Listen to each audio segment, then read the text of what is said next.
दोस्तों वीडियो बहुत बड़ा है। अगर आप पूरा वीडियो नहीं देखना चाहते तो वीडियो को कुछ मिनट तक देख के रोक सकते हैं। दूसरी बार जब इस वीडियो को शुरू करेंगे तो जहाँ पे आप रोके थे वीडियो वहीं से शुरू होगा। ये यूट्यूब का नियम है। तो पिछले चैप्टर में, पिछले वीडियो पे हमने जो पहला खंड है सती खंड कंप्लीट किया था। उसके बाद कंटिन्यू करते हुए इस वीडियो पे पार्वती खंड शुरू करते हैं। ये रियल शिवा पुराण बुक है, रुद्र संगीता, शिव पार्वती संवाद। भवानी ने शिव जी से कहा, हे योगीराज, हे ज्ञानियों में परम पंडित, हे व्यापक तपोनिष्ठ होते हुए आपने जो मेरे पिता से कहा था उसका उत्तर आप मुझसे सुनिए। ब्रह्मा जी ने कहा, गौरी के इस वचन को सुनकर कठोर तपचर्य से निमग्न परम प्रसन्न चित्त वाले महेश्वर हंसकर कहने लगे। महादेव जी ने कहा, मैं अपनी उग्र तपस्या के द्वारा ही प्रकृति को नष्ट कर देता हूँ। मैं शंकर नामधारी नित्य ही प्रकृति से रहित होकर स्थित रहा करता हूँ और मेरी स्थिति तत्व से रहती है। इसी कारण से जो सद्वृत्ति वाले पुरुष होते हैं उनको प्रकृति का संग्रह कभी भी ना करके बिना विकार के लोक में के आधार से रहित होकर ही स्थित रहना चाहिए। ब्रह्मा जी ने कहा, हे तात, शिव जी ने जिस समय लोक के व्यवहार के विषय में इस प्रकार कहा तो भगवती मन में मुस्कुराकर शिव जी से परम मधुर वचन कहने लगी। काली ने कहा, हे शंकर, हे योगी वर्य, प्रभु आपने इस समय जो भी कुछ कहा है क्या ये प्रकृति नहीं है? फिर आप किस तरह प्रकृति से परे हो सकते हैं? आप इसका भली भांति विचार करके तत्व स्वरूप जो भी योग्य हो वो कहिए। यह सब तो सर्वथा प्रकृति से बंधा हुआ ही है। अतएव ये बात तो कभी भी आपको कहना ही नहीं चाहिए कि प्रकृति से कुछ मतलब ही नहीं है। संसार में समस्त रचना एवं वचन आदि प्रकृति से ही है, इसे आप अच्छी तरह जान ले। आपका श्रवण, भोजन और दर्शन आदि जो भी कुछ होता है ये सभी कुछ इस प्रकृति का ही कार्यकलाप है। मिथ्यावाद करना निरर्थक है। यानी शिव जी मिथ्या कह रहे हैं, ऐसा भगवती कह रही है। यदि आप अपने आप को प्रकृति से परे मानते हैं या कहते हैं तो हे प्रभु, मैं ये जिज्ञासा रखती हूँ कि आपको तप से क्या प्रयोजन है और इस निर्जन स्थान में रहकर तपस्या करने की क्या आवश्यकता है? हे शंभु, प्रकृति से गलित हो जाने के कारण आप अपने स्वरूप को नहीं जानते हैं। हे ईश, यदि आपको निज का ही ज्ञान नहीं है तो फिर तपस्या किस लिए करते हैं? हे योगीराज, मेरा आपके साथ विवाद करने का कोई प्रयोजन नहीं है। जब किसी वस्तु का प्रत्यक्ष हो जाता है तो वहाँ विद्वान लोग अनुमान को प्रमाण नहीं माना करते हैं। शरीर धारण करने वाले को जब तक इंद्रिय गोचर हुआ जाता है तब तक ज्ञानी लोगों को प्रजाबल से सभी कुछ प्रकृति का कार्य जानना चाहिए। हे योगीश सर, हाँ, अधिक कथन की कोई आवश्यकता नहीं है। आप मेरे वचन सुनिए। मैं ही वो प्रकृति हूँ। यह सर्वथा सत्य है कि आप पुरुष हैं। ये मेरा ही कृपा का फल है कि आप सगुण ब्रह्म रूपधारी हुए हैं। मेरे अभाव में आप एक निरीह हैं। आप में मेरे बिना कुछ भी करने की सामर्थ्य नहीं है। आप वशी हैं, किंतु ऐसा होते हुए भी आप अनेक प्रकार के कर्म किया करते हैं। आप विकार रहित किस प्रकार हैं और मुझसे किस तरह नहीं रहते हैं? हे शंकर, यदि प्रकृति से परे आप हैं और आपका प्रकृति से दूर रहने का कथन सर्वदा सत्य ही है तो फिर आपको मेरे सानिध्य में रहने में कभी कोई भय नहीं होना चाहिए। ब्रह्मा जी ने कहा। इस उक्त प्रकार से सांख्य शास्त्र से सम्मत भवानी की वचनावली सुनकर शिव जी देहांत के सिद्धांत का आश्रय लेकर कहने लगे। शंकर ने कहा, हे गिरजे, तुम इस तरह सांख्य दर्शन के सिद्धांत के अनुसार बोल रही हो तो तुम नित्य प्रति मेरी सेवा किया करो। मैं इसका निषेध तुमसे कभी भी नहीं करती हूँ। मैं माया से लिप्त न रहने वाला ब्रह्म परमेश्वर देहांत दर्शन के द्वारा जानने योग्य हूँ। ब्रह्मा जी ने कहा। भगवान शंभु गौरी से इस प्रकार कहकर फिर भगवान सदा अपने भक्तों के ऊपर अनुग्रह किया करते हैं और उन्हें प्रसन्न रखने वाले हैं। हे गिरिराज, मैं तुम्हारे इस परम सुंदर पर्वत प्रदेश में तप करते हुए अपने स्वरूप का परमार्थ भगवान से चिंतन करते हुए विचरण करूँगा। हे नगाधीश, अब आपको मुझे तपश्चर्या करने की आज्ञा प्रदान कर देना चाहिए। बिना आज्ञा के प्राप्त किए हुए किसी भी प्रकार की तपस्या नहीं की जा सकती। सांख्य दर्शन और वेदांत दर्शन के मत को स्वीकार करके शिव मतलब गौरी और शंकर का ये पारस्परिक संवाद मुखपद बन गया। वस्तुत ये दोनों भिन्नता से रहित ही है। भगवान शिव वे इंद्रियजन्य विषय सुख से परे होते हुए भी नगाधीश के वचनों का गौरव रखते हुए भवानी को अपनी सेवा में रखना स्वीकार कर लिया था। भगवान शंकर ने अपनी सहेलियों के साथ रहने वाली भवानी से कहा कि तुम प्रतिदिन मेरी सेवा आकर किया करो और भय रहित होकर स्थित रहो। प्रभु शिव सर्वथा विकार रहित महायोगीश्वर और विविध प्रकार की लीलाएं करने वाले हैं। उन्होंने इसी रति से पार्वती को अपनी सेवा में ग्रहण किया। दृढ़तापूर्वक तपश्चर्या करने वालों का यही महान धैर्य है जो अनेक विघ्न बाधाओं से विचलित नहीं हुआ करते हैं।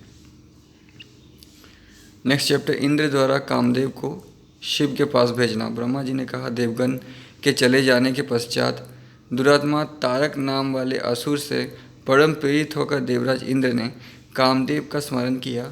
उसी समय अपनी शक्ति से त्रिभुवन को वश में करने वाले रति वल्लभ कामदेव रति और सखा वसंत के सहित अभिमान पूर्वक उपस्थित हो गया। देवराज इंद्र के सम्मुख उपस्थित होकर प्रणाम पूर्वक कामदेव ने उन्नत मन से कहा, हे महेंद्र, ऐसा कौन सा कार्य है जिसके लिए मुझे आज याद किया है? आप मुझे अपनी आज्ञा देवे, मैं शीघ्र ही उसका पालन करने के लिए सेवा में प्रस्तुत हूँ।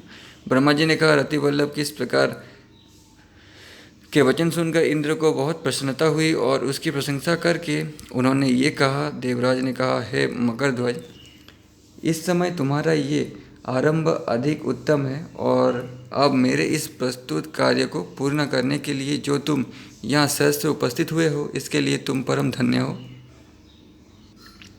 ये केवल मुझे ही सुख देने वाला कार्य नहीं है, अपितु यह समस्त देवगण का सुखप्रद कार्य है। इसमें लेस मात्र भी संदेह नहीं है।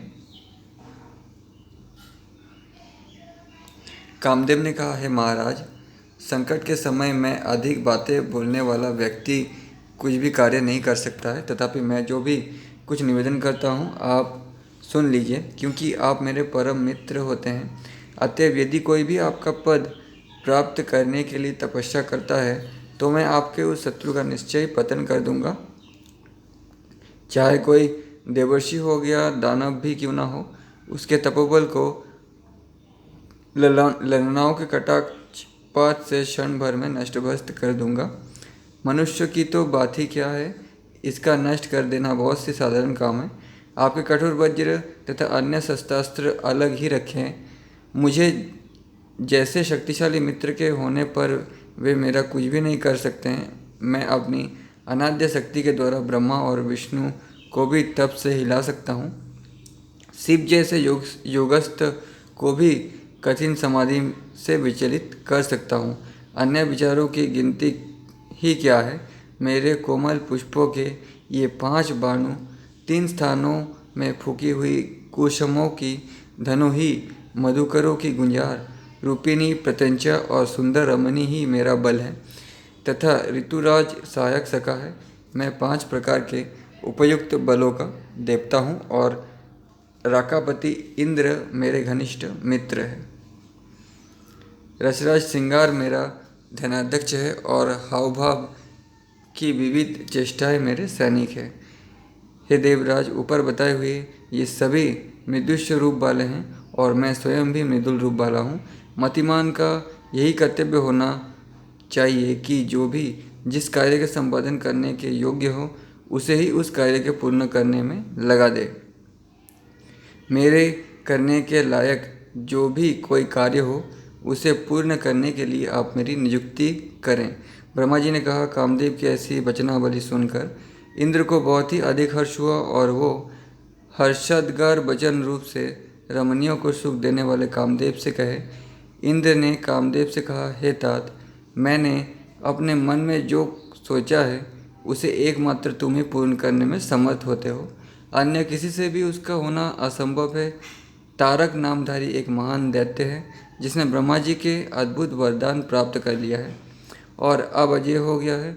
उसे कोई भी युद्ध में जीत नहीं सका है। अब वो प्रबल बली होकर सबको दुख देता रहता है। इस समय वो लोगों को बहुत पीड़ा दे रहा है। इसके कारण से बहुत से धर्म नष्ट हो गए हैं। समस्त देवता तथा ऋषि वृंद इसके उत्पीड़न से महादुखी हो रहे हैं। देवगण ने अपने बल से उसके साथ बहुत युद्ध किया किंतु उसके सामने सब आयुध विफल हो गए हैं। वरुण देव की प्रसिद्धि पाश उसके कंठ में आते ही टूट गई है और नारायण के अभेद्य सुदर्शन चक्र उसके कंठ को छूकर ही कुंठित हो गया है। इस दुष्ट महान दैत्य की मृत्यु प्रजापति ने महायोगीराज शिवजी के वीर्य से सुसंपन्न पुत्र के द्वारा ही निर्धारित की है। हे मित्र, इस कठिन कार्य का संपादन तुमको ही करना चाहिए, तभी देवताओं को सर्वाधिक सुख का लाभ हो सकता है। समस्त लोगों को आनंद देने वाला ये कर्म है, ऐसा मैंने विचार किया है। अतएव तुम अब अपने मन में मित्र धर्म का ध्यान करके इस कार्य को करो। शंकर जी के हृदय में कोई भी कामना नहीं है और वे इस समय पर्वतों के राजा हिमालय पर घोर तपश्चर्या कर रहे हैं। भगवान शिव परम स्वतंत्र ईश्वर है। मैंने ये बात भी सुनी है कि पार्वती स्वयं उन्हें अपना पति बनाने की कामना से पिता की आज्ञा प्राप्त कर सखियों के सहित सर्वदा उनकी सन्निधि में सेवा के लिए प्रस्तुत रहा करती हैं। अतः हे रतिनाथ, अब तुमको कोई ऐसा उपाय एवं कार्य अवश्य ही करना चाहिए जिससे शंकर भगवान में पार्वती को पत्नी रूप से स्वीकार करने की रुचि उत्पन्न हो जाए। ऐसा कार्य करने से तुम समस्त दुखों का नाश कर अपने जीवन में सफल हो जाओगे और निस्संदेह संसार में तुम्हारा प्रताप फिर स्थायी हो जाएगा। ब्रह्मा जी ने कहा। इतने ही सुनते ही कामदेव का मुख विकसित कमल की भांति खिल उठा और बड़े ही प्रेम के साथ कहा कि ये आपका कार्य मैं निश्चय ही करूँगा। इसके पश्चात ओम अर्थात ऐसा ही होगा ऐसा कहकर स्वीकृति की। उस समय शिव जी की माया से मोहयुक्त होकर ही कामदेव ने इंद्रदेव की इस बात को स्वीकार कर लिया था।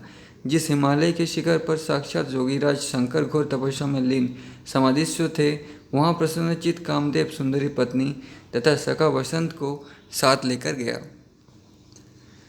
काम द्वारा शिवजी में मोह उत्पन्न होना। ब्रह्मा जी ने कहा, शंकर की माया से मोहित होकर इस महाभिमानी मनमंत ने मधु को साथ लेकर अपना मोहने वाला मायाजाल का प्रसार करना वहाँ पहुंचकर आरंभ कर दिया। मुनिवर, जहाँ अनेक वनौषधियाँ उत्पन्न होती थी, वहाँ ऋतुराज वसंत का प्रभाव सर्वत्र फैलने लगा और उस महामहिम महेश्वर की तपोबुद्धि पर वसंत की पूर्ण महिमा दिखलाई देने लगी है। मुनिश्रेष्ठ, कामदेव के सखा वसंत के प्रभाव से उस भूमि के समस्त वृक्ष पुष्पित हो गए और एक विशेष प्रकार की छटा दिखाई दे रही थी। मतलब चारों तरफ रोमांटिक वातावरण उत्पन्न हो रहा था। आम्र यानी आम लतिकाओं से बोर निकल आए और अशोक वाटिका विकसित हो गई तथा उनको मोहक सुगंधित से काम वासना का उद्दीपन होने लगा। कैरव कुसुम मधुकरों की गूंज से सुशोभित हो गए और इन सभी कारणों से कामदेव का वेग बढ़ने लगा। कोकिलों का कलरव काम वासना को बढ़ाता हुआ परम प्रिय प्रतीत होने लगा है। मुनिराज, भ्रमरों की गुंजार उस समय अनेक प्रकार से हो रही थी, जिसमें तपस्वियों के हृदय ने भी कामवाना जागृत होने लगी।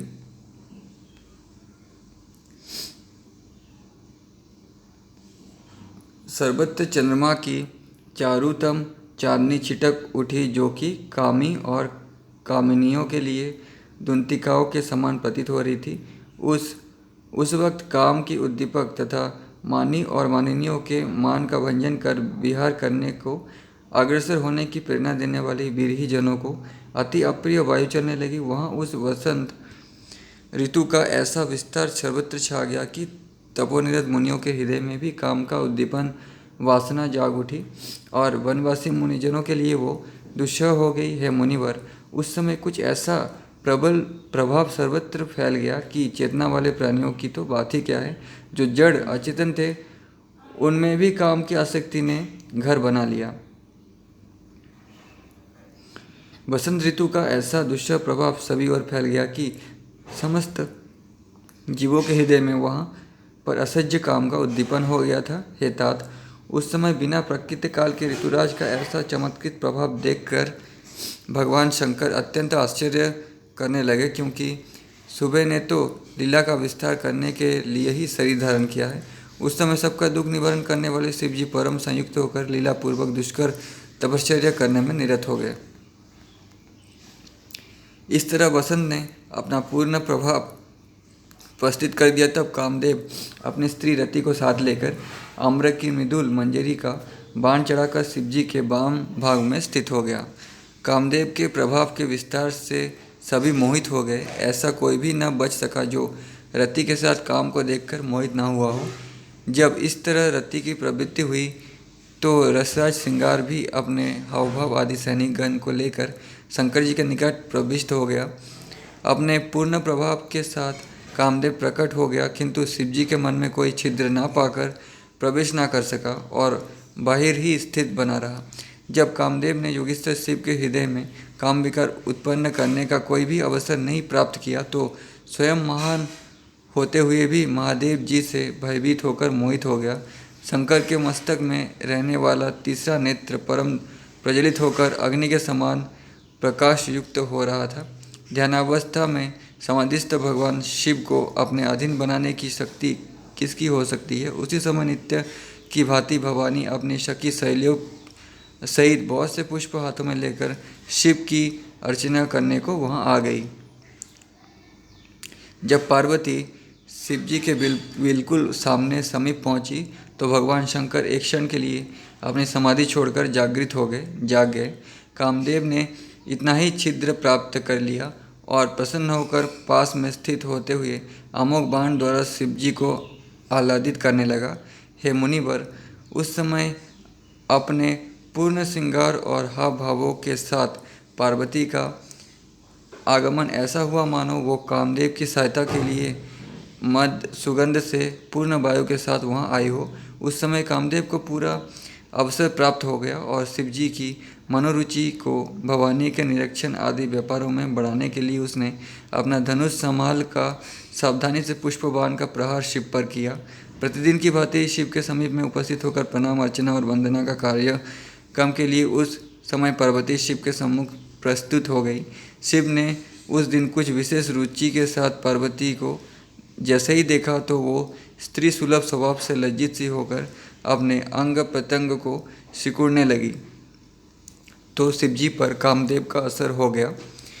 फाइनली उस समय विधाता के दिए हुए वरदान का स्मरण कर शिवजी पार्वती के अंगों की सुंदरता की प्रशंसा करने लगे।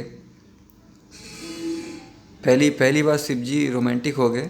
शिव के मुख से ये वचन निकल पड़े, पार्वती का वो मुख है या चंद्रमा है, ये नेत्र है या पूर्ण विकसित कमल है। इतने दिनों तक पार्वती को इग्नोर कर रहे थे शिवजी, लेकिन कामदेव जी का प्रभाव से, सुगंध से शिवजी का असर हो गया शिवजी के हृदय में। क्या ये भिकुटिया है या मनोभाव कामदेव का धनुष है?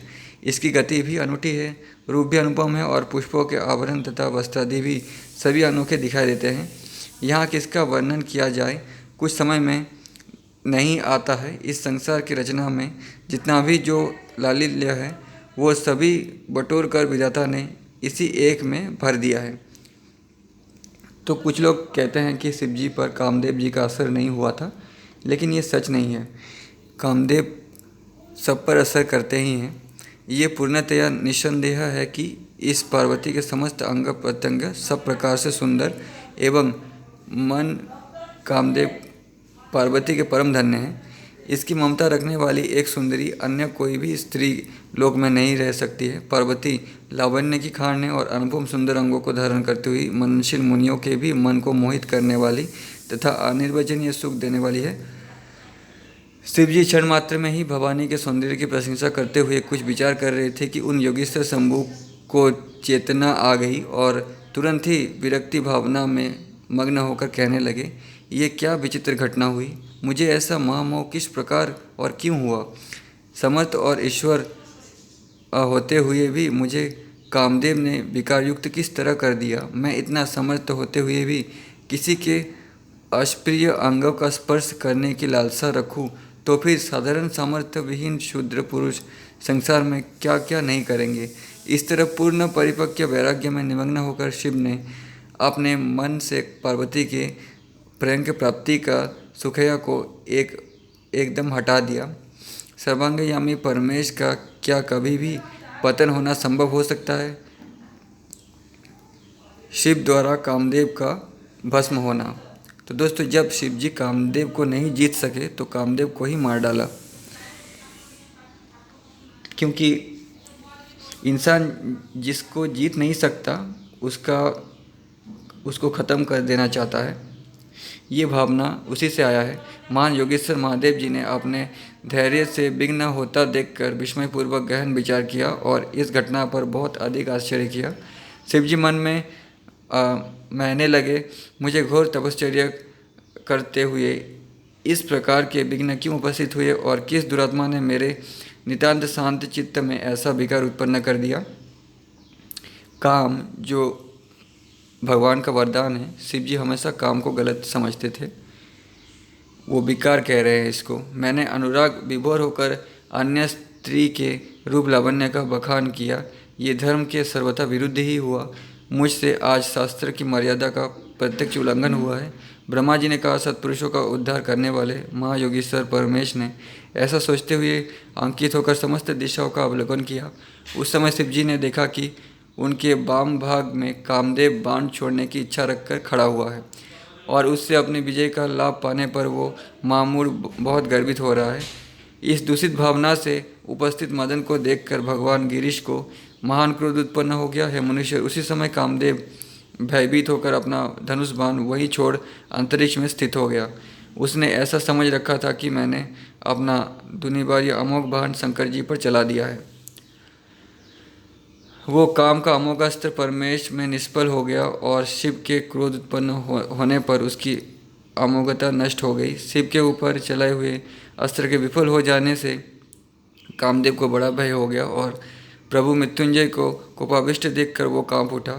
उस भय से बहुत व्याकुल होकर कामदेव ने देवराज इंद्र आदि देवों को याद किया, क्योंकि मदन का किया हुआ सभी प्रयास व्यर्थ हो गया था। हे मुनीश्वर, मंथन ने जब देवों का स्मरण किया तो समस्त देवताओं ने वहां आकर शिव को प्रणाम किया और वंदना करने लगे। जब ये समस्त देवगण शिव जी का स्तवन कर रहे थे, उसी क्षण अत्यंत क्रुद्ध महेश्वर के तीसरे नेत्र से, जो कि विशद ललाट के मध्य में था, अग्नि का पुंज प्रकट होकर प्रलयकालीन अग्नि के समान ऊर्ध्व शिखा वाला प्रदीप्त होकर जल उठा। तुरंत ही उस प्रदीप्त अग्नि के तेज को आकाश भूमि अपने चारों तरफ दौड़ते हुए देखकर कामदेव पृथ्वी पर गिर पड़ा। वहाँ प्रस्तुत देवताओं का समुदाय जब तक कि यही प्रार्थना कर रहे थे कि अपराधी को क्षमा दीजिए, तब तक तो उस आग ने कामदेव को जलाकर भस्मीभूत कर ही दिया। उस समय उस परम वीर मदन देव के नाश हो जाने से देवगण को अत्यंत दुख हुआ और वे सब दुखाकुल होकर रुदन करते हुए कहने लगे, ये क्या हो गया। थोड़े से समय के लिए कामदेव की स्त्री रति बेहोश होकर अपने स्वामी की मृत्यु की असह्य वेदना से गिरकर मूर्छित दशा में मृतक के समान हो गई थी। कुछ समय के पश्चात होश में आकर रति पति वियोग से दुखित से बेचैन होकर करुणा विलाप करते हुए विविध भांति के वचन बोलने लगी। रति ने रोते हुए कहा, मैं क्या करूं और कहाँ जाकर किसका आश्रय लूं। ये देवगण ने क्या कर दिया। मेरे पति को अपने स्वार्थ सिद्ध करने के लिए यहाँ भेजकर मेरा सर्वनाश ही कर दिया। पार्वती को नारद जी का उपदेश। नारद जी ने कहा, हे तात, ब्रह्मा जी महामनीषी, हे विष्णु भगवान के शिष्य, त्रिलोक का ही रचना करने वाले भगवान शिव की परम अद्भुत ये कथा आपने मुझे सुनाई है। शिव जी के तृतीय नेत्र की प्रदीप्त अग्नि की ज्वाला से जब कामदेव भस्म हो गया और वो अग्नि समुद्र में प्रवेश कर गई, इसके पश्चात क्या हुआ।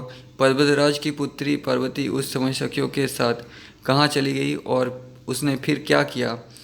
हे दयासागर, ये और मुझे बताइए। ब्रह्मा जी बोले, हे महान भाग्य वाले तात, अब मेरे स्वामी अद्भुत चरित्र करने वाले शिव जी का चरित्र मैं तुमको सुनाता हूँ, उसे तुम आदरपूर्वक सुनो। जब शिव के नेत्र से सुसंपन्न अग्नि के द्वारा कामदेव भस्म हुआ था, उस वक्त एक ऐसा भयंकर शब्द हुआ था कि समस्त गगन मंडल उससे गूंज उठा था। उस महाध्वनि से कामदेव को ताप दग्ध सोचकर पार्वती बहुत व्याकुल हो गई और सखियों के साथ अपने स्थान में चली गई। उस भयानक शब्द को सुनकर नगराज हिमालय को बड़ा विस्मय हुआ और तपोनिरता अपनी पुत्री पार्वती का स्मरण करते हुए वहाँ सपरिवार पहुँच गए। हिमालय को अपनी आत्मजा पार्वती को शोक से व्याकुल देखकर बहुत अधिक कष्ट हुआ। शैलराज शिव के विरह की वेदना से व्याकुल पार्वती के पास पहुँचे और पार्वती ने नेत्र से अपने हाथों के द्वारा आंसुओं को पोंछकर कहने लगे, हे शिवे, तुम डरो मत, रुदन बंद कर दो। ऐसा कहकर उन्होंने पार्वती को ग्रहण करते हुए ढाढ़स बंधाया। नागधीराज ने इस तरह पार्वती को समझाते हुए अपनी गोद में बिठाया और फिर अपने भवन में ले गए। कामदेव को भस्मीभूत करने के पश्चात शिव अंतर्धान हो गए और भवानी उनके वियोग के दुख से अधिक व्याकुल हो गई। उन्हें किसी भी स्थान में शांति नहीं मिल सकी। ब्रह्मा जी ने कहा, हे नारद, उस समय इंद्र ने मतिमान हिमालय के स्थान पर तुमको नियुक्त किया और विचरण करते हुए तुम वहाँ पहुँच गए थे। वहाँ शैलराज ने तुम्हारी अर्चना कर तुम्हें श्रेष्ठासन पर बिठलाया और तुमने उससे क्षेम कुशल का प्रश्न किया। हिमालय ने पुत्री पार्वती की सदा एवं तपस्या और शिव के द्वारा काम दहन के द्वारा सारा चरित्र आपको सुनाया। हे मुनिराज, ये सुनकर तुमने शैलेश को उपदेश किया था कि तुम आप शिव की आराधना करो, और इतना कहकर शंकर के परम प्रिय एवं ज्ञान निधि तुम एकांत में बैठी हुई पार्वती के पास पहुंचकर कहने लगे। भवानी के समीप जाकर बड़े आदर के साथ संबोधन करके उसके हित के लिए ज्ञानियों में श्रेष्ठ एवं परोपकारी अपने पति उत्तम वचन कह रहे थे। नारद जी ने कहा, हे काली, मुझे आप पर इस समय बड़ी दया आ रही है, इसलिए मैं तुमसे तुम्हारे हित करने वाले जो भी कुछ वचन कहता हूँ तुम दत्तचित होकर सुनो।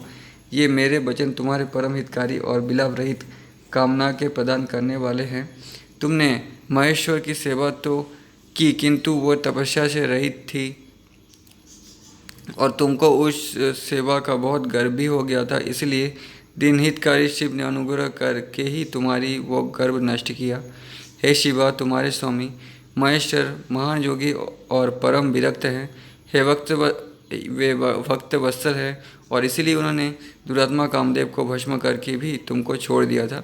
अतएव अब तुम कुछ अधिक समय तक तपस्या करके महेश्वर प्रभु की आराधना करो। तपश्चर्या से सुसंस्कृत हो जाने वाले तुमको भगवान शंकर अवश्य ही स्वीकार कर लेंगे। हे देवी, फिर तुम कभी भी महेश्वर का त्याग नहीं कर सकोगी और केवल शंकर को ही तुम हठपूर्वक अपना पति बनाओगी, अन्य किसी भी देव को नहीं। ब्रह्मा जी ने कहा, शैल तनया, इस प्रकार के नारद जी के वचन सुनकर एक ऊंची श्वास भरकर करवृद्ध होकर नारद जी से बोली। पार्वती ने कहा, हे देवर्षि, आप तो संसार में समस्त प्राणियों का उपकार एवं हित करने वाले हैं। अब आप भगवान रुद्र की सेवा आराधना करने के लिए अपना गुरु मंत्र प्रदान कीजिए। संसार में अच्छे गुरु की प्राप्ति के अभाव में कभी भी कोई क्रिया सिद्ध नहीं होती है, ऐसा मैंने सुन रखा है और यही सनातन श्रुति भी है।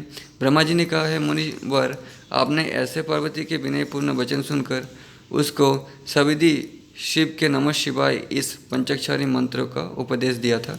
हे मुनि श्रेष्ठ, परम श्रद्धा की भावना को उपजाते हुए आपने इस मंत्रराज का अतुल प्रभाव सर्वश्री प्रतिपादन करते हुए कहा, हे देवी, पंचाक्षरी मंत्रराज का बड़ा ही अद्भुत प्रभाव होता है।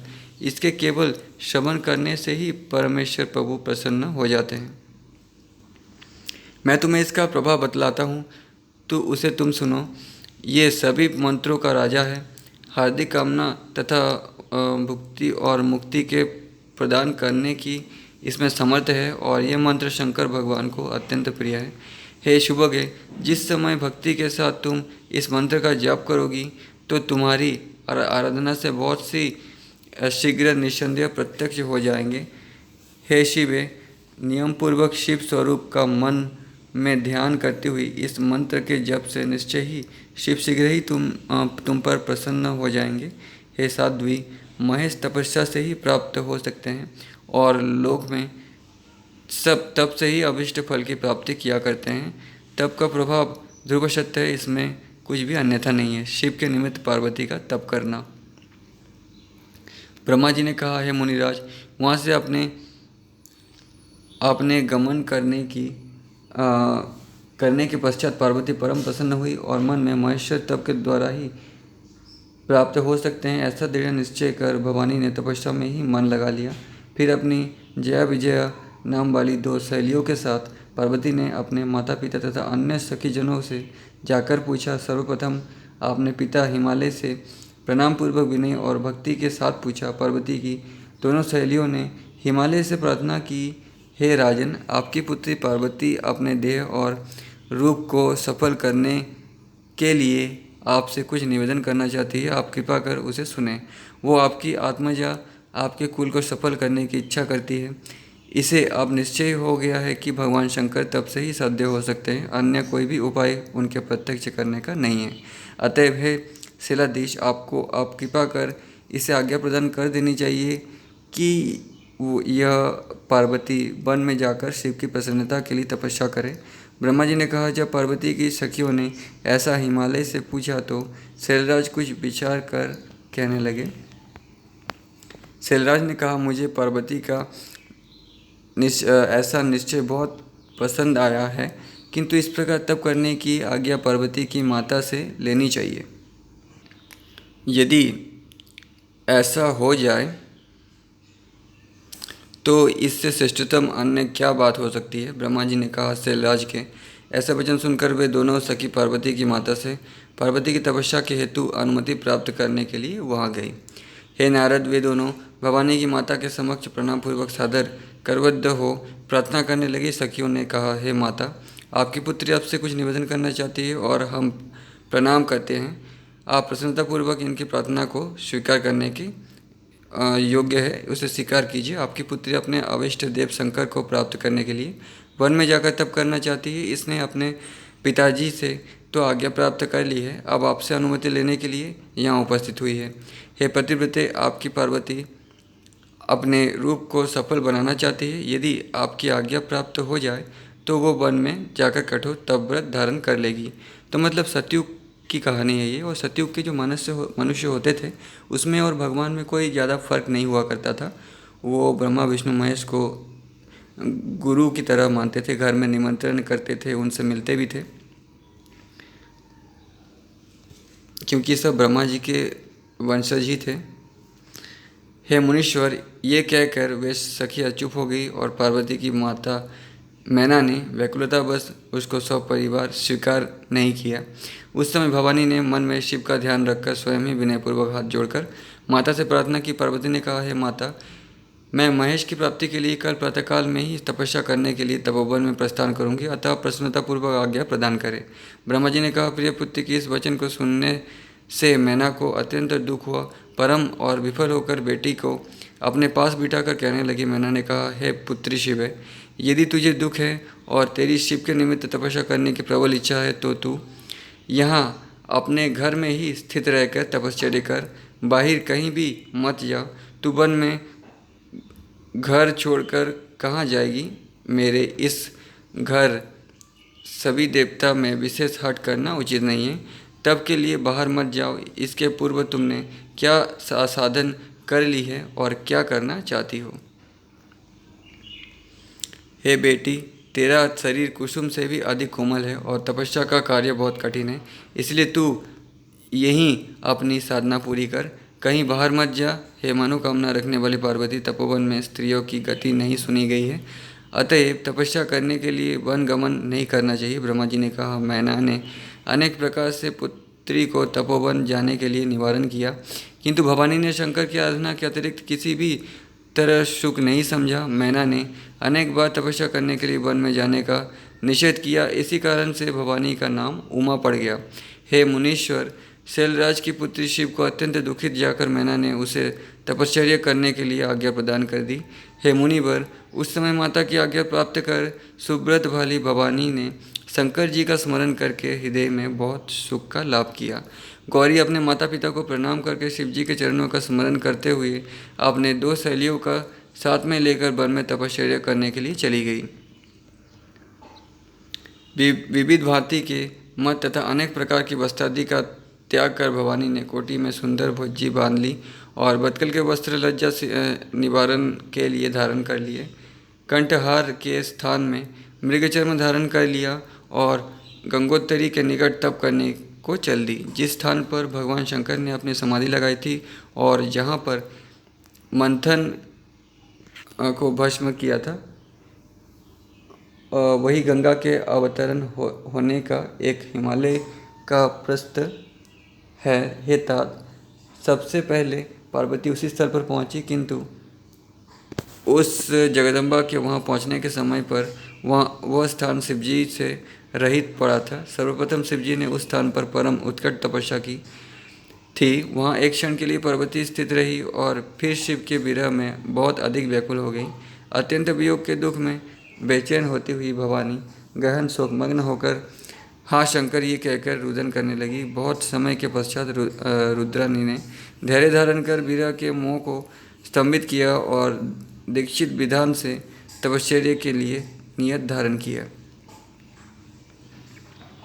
इसके अनंतर उस सर्वोत्तम श्रृंगी तीर्थ में पार्वती तप करने लगी। इसी से उस स्थान में तपस्या करने से उसका नाम तभी से गौरी शिखर पड़ गया था।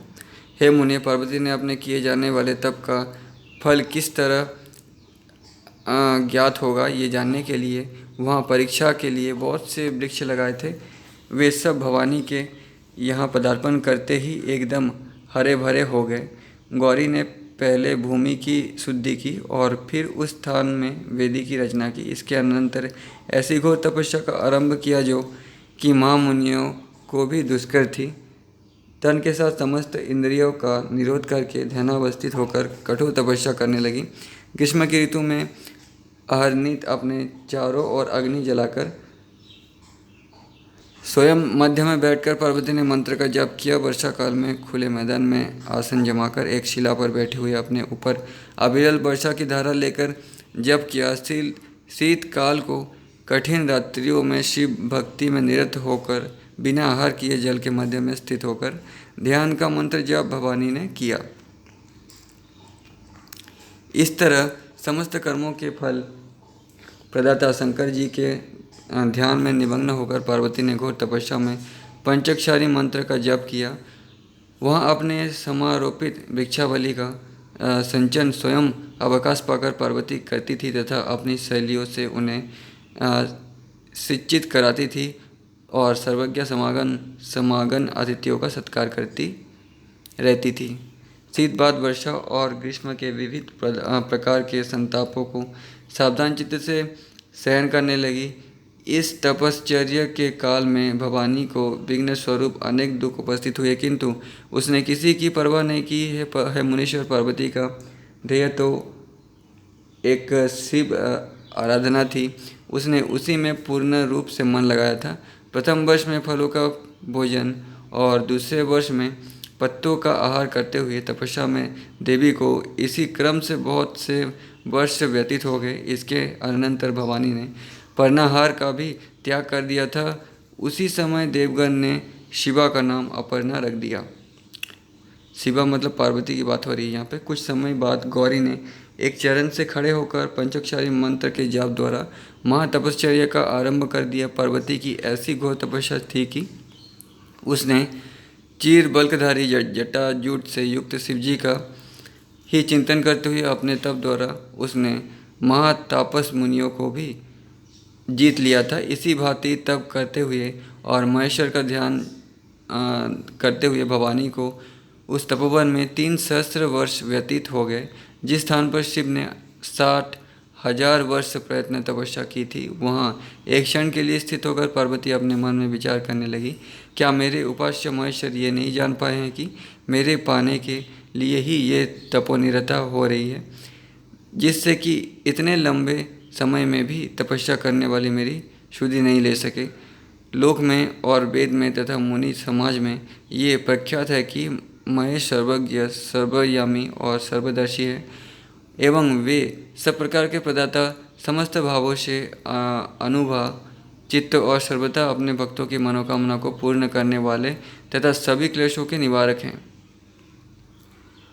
यदि वास्तव में मैंने समस्त अन्य कामनाओं का त्याग कर केवल शिव में ही अनुराग किया है, तो वे महेश्वर मुझ अनुरागिनी पर अवश्य कृपा करेंगे। यदि नारदीय तंत्रोक्त पंचाक्षरी मंत्र की विधि एवं भक्ति के साथ मैंने प्रतिदिन जपा है तो गिरीश प्रभु मुझ पर प्रसन्न हो। यदि पूर्ण भक्ति की भावना से विकार रहित शिव की समुचित समाराधना की है तो वे सब के स्वामी प्रभु शंकर मुझ पर प्रसन्न हुए। इस तरह महाचिंता में डूबी हुई वो रुद्रानी जटा धारण किए हुए निर्विकार होकर नीचे की ओर मुँह करके महातपस्या करने लगी।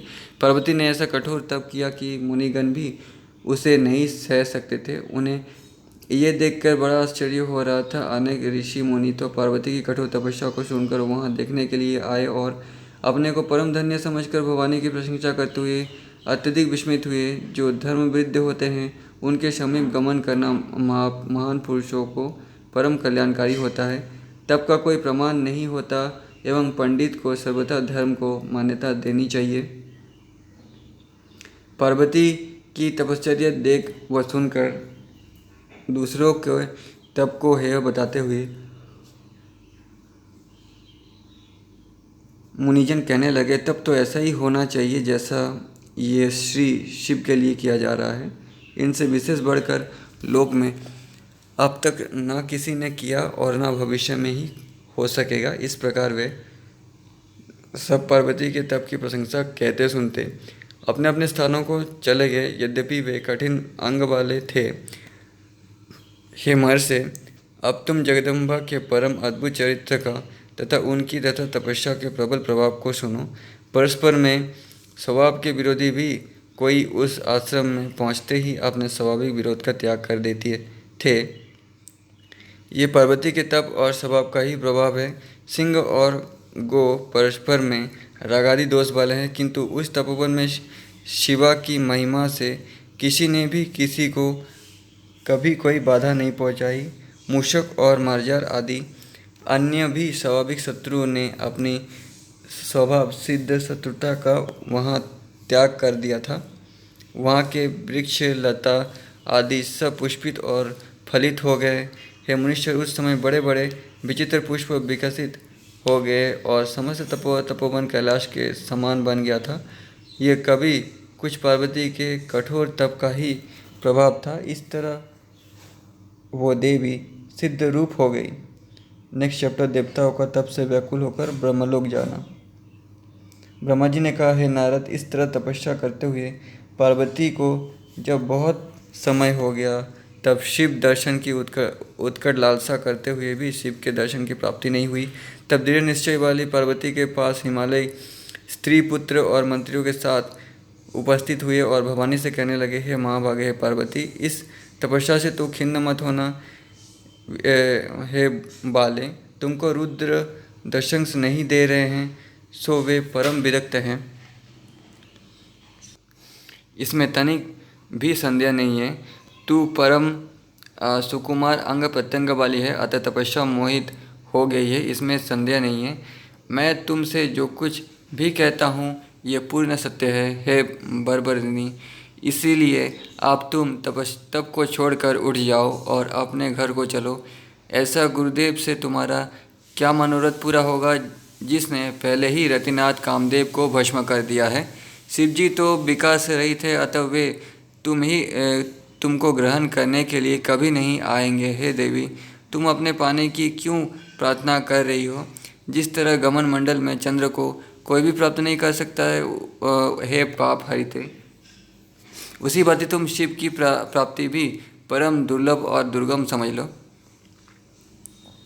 ब्रह्मा जी ने कहा, सती मैना ने भी पार्वती को बहुत कुछ समझाया तथा सज्जमेरु मंदिर और मैनाक पर्वत ने भी समझाया एवं अन्य कौंजगिरिया ने भी अनेक हेतु बनाकर भलीभांति आतुरता रहित भवानी को समझाया था। इस प्रकार से सब साध्वी ने तपस्या में निरत पार्वती को समझाने का प्रयास किया तो मुस्कुराती हुई पवित्र हास्य वाली देवी पिता हिमवान से कहने लगी। पार्वती ने कहा, हे तात, हे माता, मैंने पहले ही आप लोगों से कह दिया था, क्या आपने अब उसे भुला दिया है? अच्छा, इस समय समस्त बंधुगण मेरी प्रतिज्ञा को सुन ले।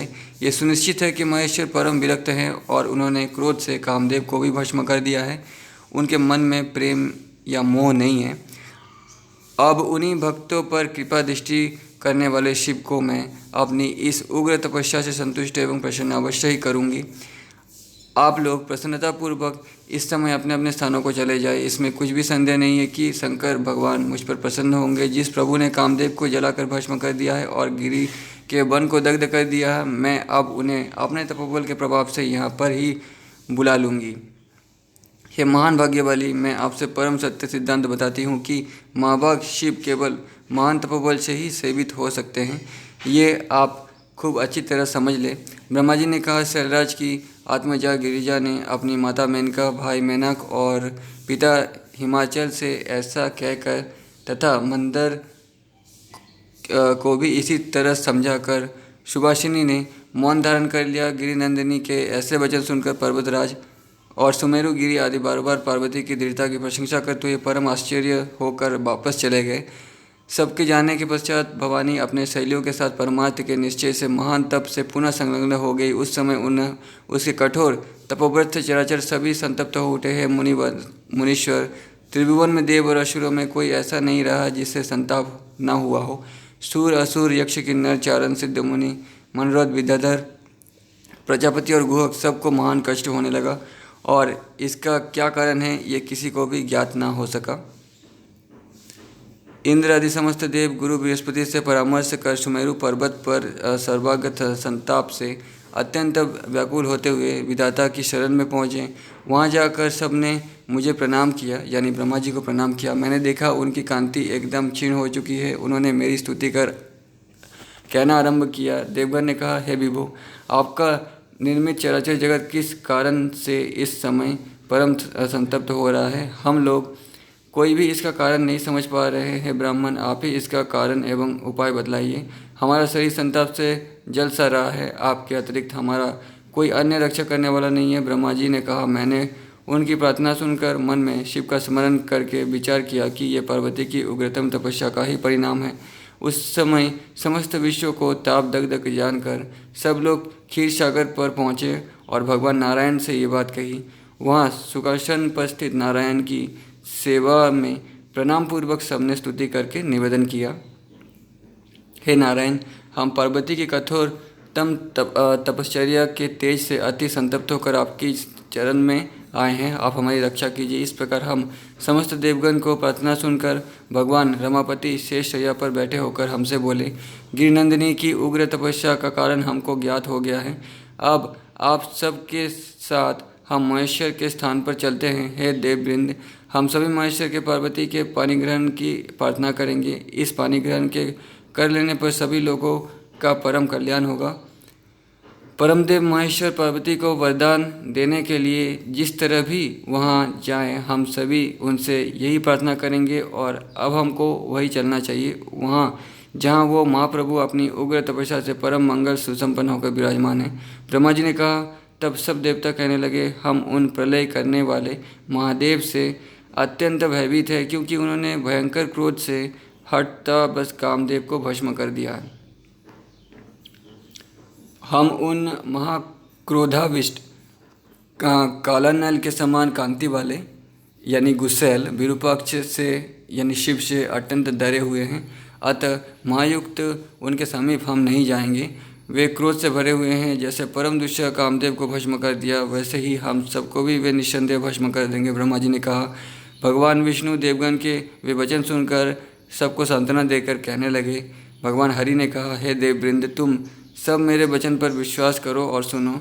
वे तो सर्वदा देवों के भय के नाश करने वाले परम रक्षक स्वामी हैं, तुमको कभी भी भस्म नहीं करेंगे। अतएव तुम सब हमारे साथ वहाँ उनके समीप चलो। शिव सदा शुभकारी हैं, इसलिए उन शुभ करने वाले की ही शरण में चलना चाहिए। आप मन में ये धारणा करो कि शिव परम कल्याणकारी सर्वेश्वर परात्पर स्वरूप उग्र तपस्वी और परमात्मा रूप है। हम उन्हीं की शरण में जा रहे हैं। ब्रह्मा जी ने कहा। भगवान नारायण ने इस प्रकार सबको समझाकर सांत्वना दी। तब सब देवता शंकर के दर्शन की इच्छा लेकर वहाँ चले। मार्ग में सबसे पहले विष्णु आदि देवों ने भगवती शिलात्मक जी तपोभूमि के दर्शन किए और पार्वती के कठोर तप को देखा तथा तपस्या के तेज से व्याप्त उस जगदम्बा को प्रणाम किया। भवानी के तप की सभी देवता बड़ाई करते हुए बोले कि ऐसा प्रतीत होता है यह साक्षात सिद्धि का शरीर है। फिर सब भगवान शंकर के समीप गए।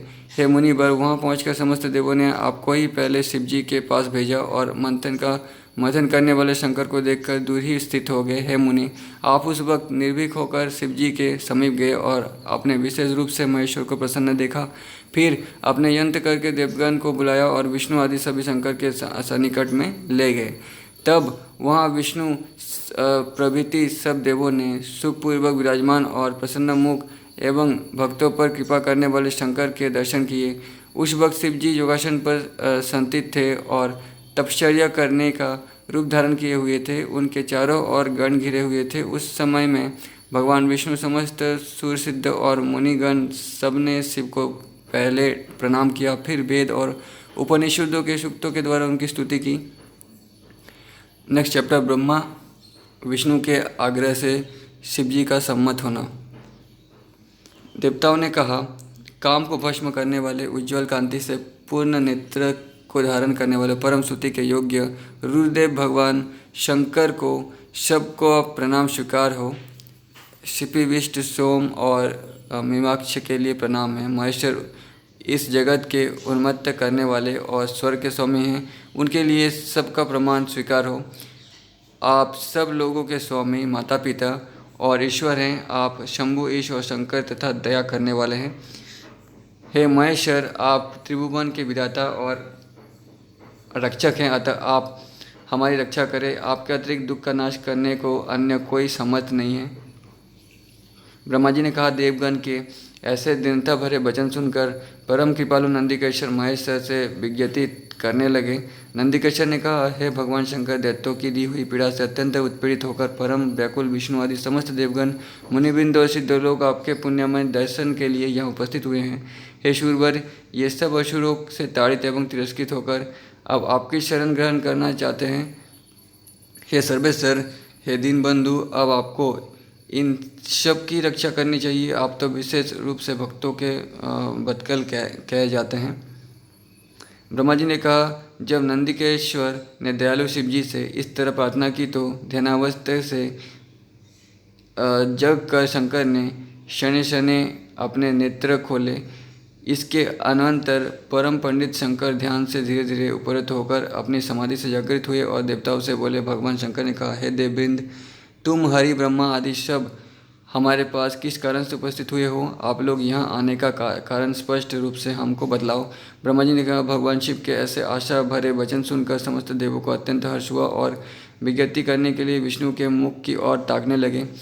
सब तपोगण के हितैषी विष्णु ने देवताओं के महान कार्य के पूर्ण करने के लिए शंकर भगवान से निवेदन करना आरंभ किया। विष्णु ने कहा, हे शंकर, तारकासुर से देवताओं को बहुत भारी पीड़ा उत्पन्न हो गई है, इसलिए ये सब एकत्रित होकर अपनी सेवा में उसकी प्रार्थना करने को वहाँ आए हैं। हे भगवान, जिस समय आपके वीर्य से सपुत्र उत्पन्न होगा उसी के द्वारा इस तारकासुर दैत्य का संहार हो सकेगा।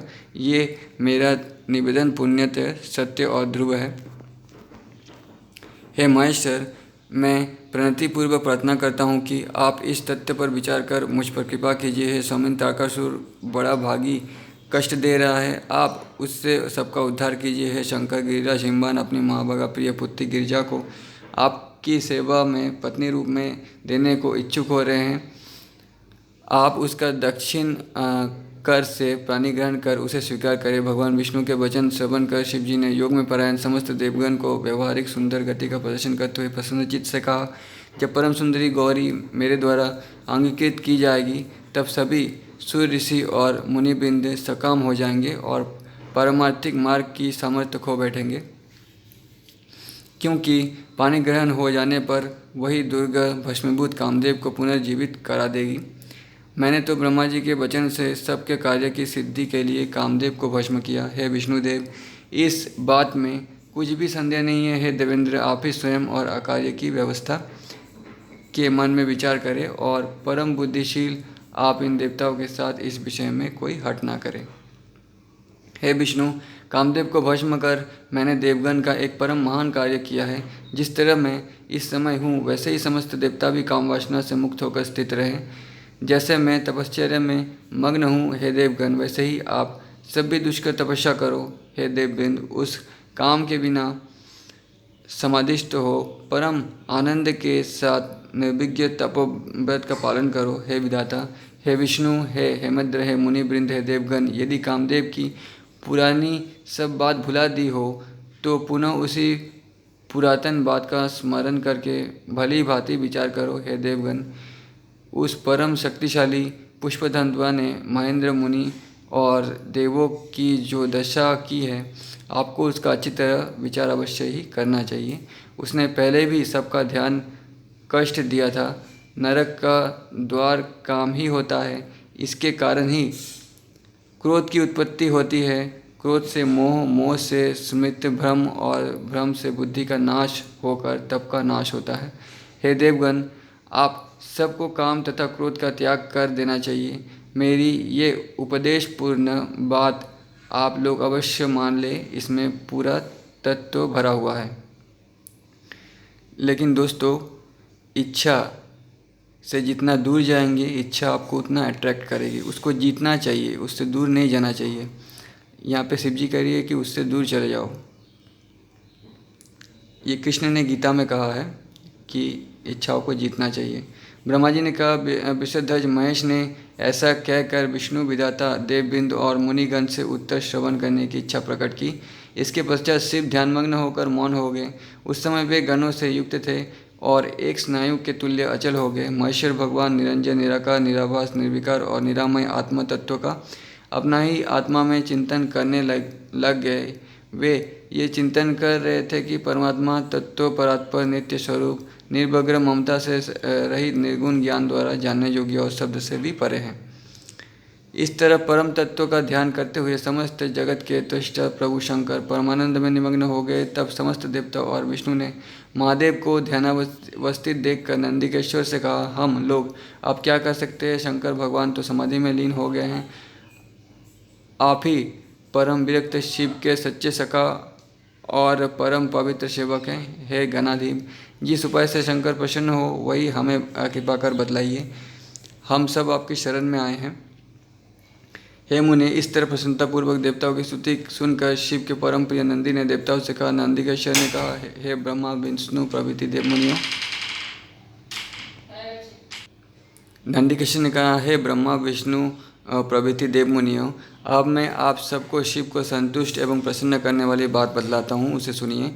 यदि शिव के द्वारा परिग्रह करने में ही आप अपना कल्याण समझकर बड़ा हठ करते हैं तो आप सब परम दैत्य भाव से इनका स्तवन करें। हे देवगण, महेश्वर सदा भक्ति द्वारा ही वशीभूत होते हैं।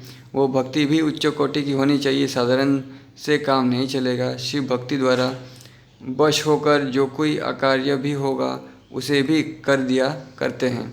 ब्रह्मा जी ने कहा, विष्णु आदि समस्त देवताओं ने नंदी को ये बात सुनकर कि अगर आप ऐसा नहीं कर सकते हैं तो कुछ भी फल नहीं होगा, अतः जहाँ से आप आए हैं वापस चले जाइए। सब ने कहा, हम सब यही करेंगे और फिर सभी दीनतापूर्ण भक्तिभाव से शिव की स्तुति करने में परायण हो गए।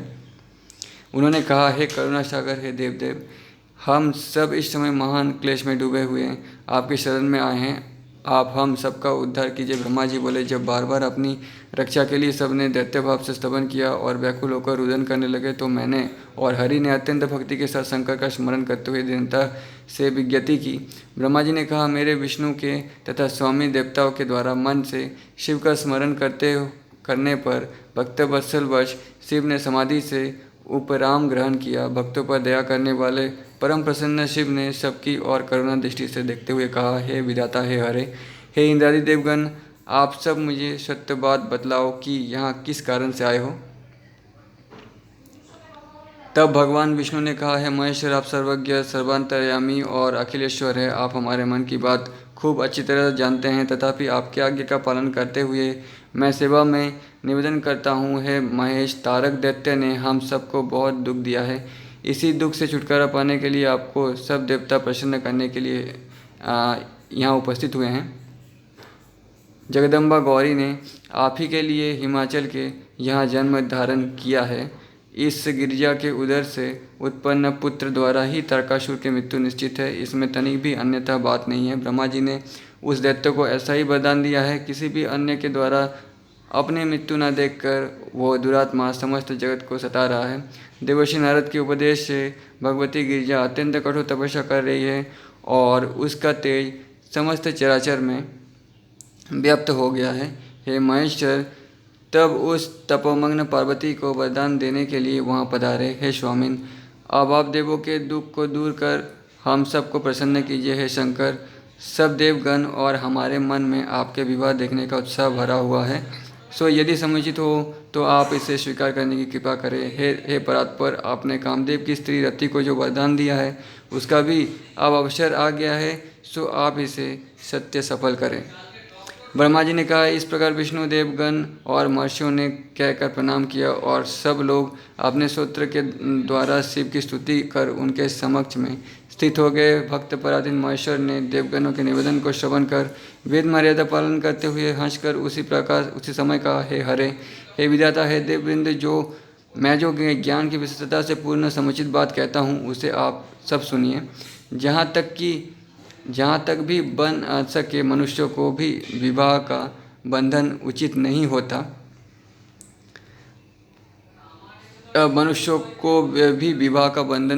होता, क्योंकि ये वैवाहिक बंधन ऐसा दृढ़ है जो कि महान निगड़ के समान होता है। यूँ तो संसार में बहुत से बुरे संग हुआ करते हैं, उन सब में स्त्री का प्रसंग महा हानिकारक होता है। अन्य कुसंग के बंधनों से मुक्ति हो सकती है, किंतु स्त्री के बंधन से कभी उद्धार नहीं हो सकता।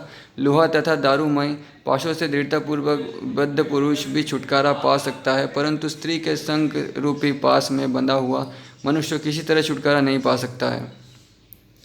तो शिव जी ऐसा उस समय सोचते थे, ठीक है, अपनी मेंटलिटी बता रहे हैं वो। लेकिन कृष्ण बिल्कुल भी डिफरेंट है।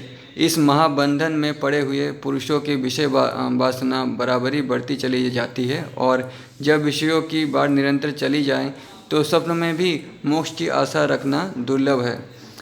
यदि मतिमान मनुष्य सच्चा सुख चाहता है तो उसे सविधि विषयों का त्याग कर देना चाहिए। ये विषय बीप के तुल्य प्राणियों को मारने वाले हुआ करते हैं। विषय पुरुषों के साथ वार्तालाप करने मात्र से मनुष्य का एक क्षण में पतन हो जाता है। महेंद्र, महामनीषी आचार्य ने विषयों को मिस्री से मिश्रित साक्षात सुरा बताया है। मैं यद्यपि विषयों के बुरे प्रभाव एवं कुपरिणाम को भली भांति जानता हूँ और मुझे विशेष रूप से सब ज्ञान भी है, तो भी मैं आप तुम्हारी इस प्रार्थना को सफल करूँगा। भक्तों के अधीन होकर उनकी प्रार्थना अनुसार सभी कुछ करता हूँ। हे त्रिभुवन में बड़े शक्तिशालियों में से भी असाध्य कार्य है, उस महान एवं अनुचित कार्यों को करने वाला मैं जगत का प्रख्यात हूँ। मैंने कामरूप नामक देश के राजा की प्रतिज्ञा को पूरा किया तथा कठिन बंधन में प्राप्त सुदक्षिण नृप का प्रण भी पूर्ण किया है। गौतम को मैंने क्लेशित किया। मैं त्रयंबकात्मा सुख को पाने वाला होने के कारण अपने भक्तों के सताने वाले दुरात्माओं को विशेष रूप से कष्ट एवं शाप दिया करता हूँ। भक्त वत्सला के भाव के हेतु ही देवहित के लिए मैंने महाकालकूट विष का पान किया था। हे देवगण, आप लोग का कष्ट तो मैं सर्वथा यत्न से दूर करता रहा हूँ। भक्तजन के हितार्थ मैंने अनेक बार विविध कष्टों को सहन किया है। गृहपति होकर मैंने विश्वानर मुनि का दुख निवारण किया था। हे हरे, हे विधाता, हरे विधाता मतलब ब्रह्मा, हरे मतलब विष्णु। हे हरे, हे विधाता, मेरे इस कथन को आप पूर्ण सत्य एवं तत्वपूर्ण समझें। अधिक कहना व्यर्थ है। मेरे भक्तों पर जिस समय भी कोई विपत्तियाँ पड़ती है, मैं उसी समय तत्काल उसे सर्व प्रकार से दूर भगा देता हूँ। मुझे ज्ञान है कि आप सबको तारकासुर बड़ा कष्ट दे रहा है। अब मैं सत्य कहता हूँ, तुम्हारी उस पीड़ा का हरण मैं अवश्य ही करूँगा, इसमें कुछ भी संदेह नहीं है। यद्यपि मुझे विषय वासना में लिप्त होकर विहार करने की किंचित मात्र भी अभिरुचि नहीं है, तो भी पुत्र पालन के लिए मैं गिरिजा के साथ विवाह अवश्य करूँगा। हे देववृंद, आप लोग भगविहीन होकर अपने स्थान को चले जाओ। मैं प्रण करता हूँ कि आपका कार्य पूर्ण करूँगा। अब इसमें कुछ भी विचार करने की आवश्यकता नहीं है। इतना कहकर शिव मौन ही समाधिस्थ हो गए और विष्णु आदि सब देवता अपने अपने स्थान को चले गए। नेक्स्ट चैप्टर, सप्तर्षियों का हिमाचल को विवाह के लिए सम्मत करना।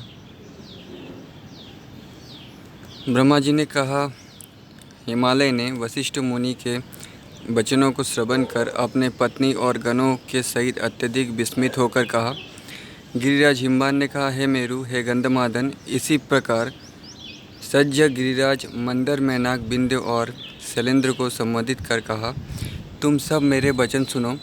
महामुनि वशिष्ठ जी इस तरह कह रहे हैं, अब मेरा कर्तव्य है इस बात का आप सभी भली भांति विचार कर वर्णन करें, वही मैं करूं। ब्रह्मा जी ने कहा, हिमवान के इन वचनों को श्रवण कर मंदिर, विंध्यादि पर्वतों ने आपस में परामर्श करके जो निर्णय किया उसे उन्होंने प्रेम से कहा, है महाभाग, अब कार्य तो हो ही गया है, इसका विचार करना व्यर्थ है। तो ये तो देवों के कार्य पूर्ण करने के लिए ही सुसंपन्न हुई है। इस गिरिजा का संसार में अवतीर्ण होना शिव के लिए ही है, अतः उसे शंकर को ही दे देना चाहिए। पार्वती ने भी इसके लिए शिवाराधना किया है और रुद्रदेव के द्वारा वो अंगीकृत भी हो चुकी है। ब्रह्मा जी ने कहा, सुमेरु प्रभृति पर्वतों के उत्तर को सुनकर हिमवान को परम प्रसन्नता हुई और गिरिनंदिनी अपने मन में हंसने लगी। उधर अंतपुर में मुनि पत्नी अरुंधवती ने अनेक प्रामाणिक वचन और इतिहास की बातें सुनाकर मैना का पूर्ण प्रबोधन किया। शैलराज की पत्नी ने यथार्थता को समझकर प्रसन्नता प्राप्त की और उससे अरुंधति और शैलराज को भोजन कराकर स्वयं भी भोजन किया। परम ज्ञानी हिमवान ने समस्त श्रेष्ठतम मुनियों की सुचारू रूप से सेवा करते हुए करबंध होकर प्रसन्नता से भ्रम रहित वचन कहे, हे महान भाग्य वाले ऋषि बिंद्र, आप सप्त ऋषियों की परम कृपा से मैंने शंकर और रुद्रानी का पुण्य चरित्र सुना और अब मेरा विषय पूर्ण रूप से उन्मूलित हो गया है।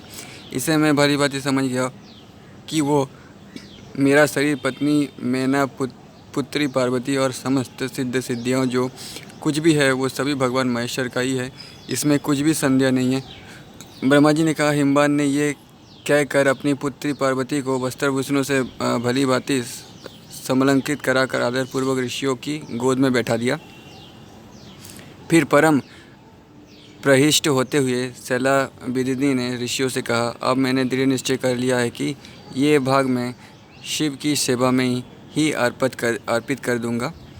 ऋषियों ने कहा, भगवान शंकर ग्रहण करने वाले, आप दानदाता और पार्वती भिक्षा स्वरूप है, इससे अधिक सर्वोत्तम कार्य क्या हो सकता है। हे हिमाचल, आप अपने सर्वोच्च शिखर समुदाय पति के कारण परम धन्य, समस्त शैलों के स्वामी तथा श्रेष्ठ हो।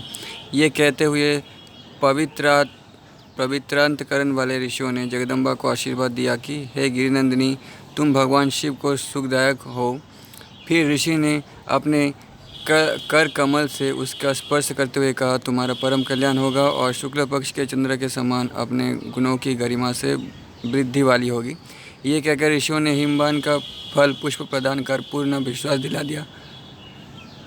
उधर अंतपुर में सुंदर मुख वाली अरुंधति ने शिव के गुणों का बखान कर सेना के हृदय में शिव की भक्ति भावना उत्पन्न कर दी। दरिद्र चूर्ण और कुमकम से शैलराज की दाढ़ी मूंछों का परिमार्जन किया गया और सभी लौकिक आचार्य के द्वारा मंगल कार्य किए गए। फिर चतुर्थ दिन उत्तम लग्न में सभी परस्पर परम संतुष्ट होकर भगवान शंकर के समीप में पहुँचे। वहाँ जाकर सबने उनको आदर प्रणाम किया और अनेक सूक्तों द्वारा उनका स्तवन करके वशिष्ठादि ऋषिगण ने महेश्वर से कहा, हे देवादिदेव, हे प्रभु, आपके चरण सेवी ने जो कुछ किया है उसे हम निवेदन करने आए हैं। आप की कृपा का सुनिए, है महेश्वर। हमने शैलराज और उनकी मणि पत्नी सेना को ऐतिहासिक तथ्य सुनाकर अच्छी तरह समझा दिया है और वे निसंदेह इसे भली भांति समझ गए हैं। शैलराज ने वाग्दान द्वारा अपनी प्रिय पत्नी पार्वती को आपके लिए दे दिया है। जब आप संदेह रहित होकर समस्त देवबिंदु और गणों के सहित सविधि विवाह करने के लिए वहाँ पधारिए। हे महेश्वर, अब आप अधिलंब हिमवान के स्थान पर चलिए और इतिपूर्वक पार्वती को अपनी पत्नी बनाने के लिए विवाह कीजिए। शिवजी का बारात को सजाया जाना। ब्रह्मा जी ने कहा, भगवान महेश ने इसके अनंतर नंदी आदि अपने समस्त गणों को बुलाकर अपने साथ वर यात्रा में चलने के लिए आज्ञा प्रदान की। शिव ने कहा, कुछ गण तो यहाँ रहे और शेष सभी महान उत्सव और उत्साह के साथ हिमाचल के नगर को चले। ब्रह्मा जी ने कहा, गण वर्ग ने इस प्रसन्नता की बात को सुनकर जिस परम आह्लाद के साथ प्रस्थान किया, मैं उसका पूरा विवरण बताता हूँ। गणराज शंकर कर्ण अपने साथ 1 करोड़ गण लेकर हिमालय की नगरी को चल दिया। देवगण गणाधिपति 10 करोड़ गण साथ लेकर तथा गणेश्वर विकृत 8 करोड़ सेना लेकर बड़े ही उत्साह के साथ हिमाचल के नगर को चल दिया।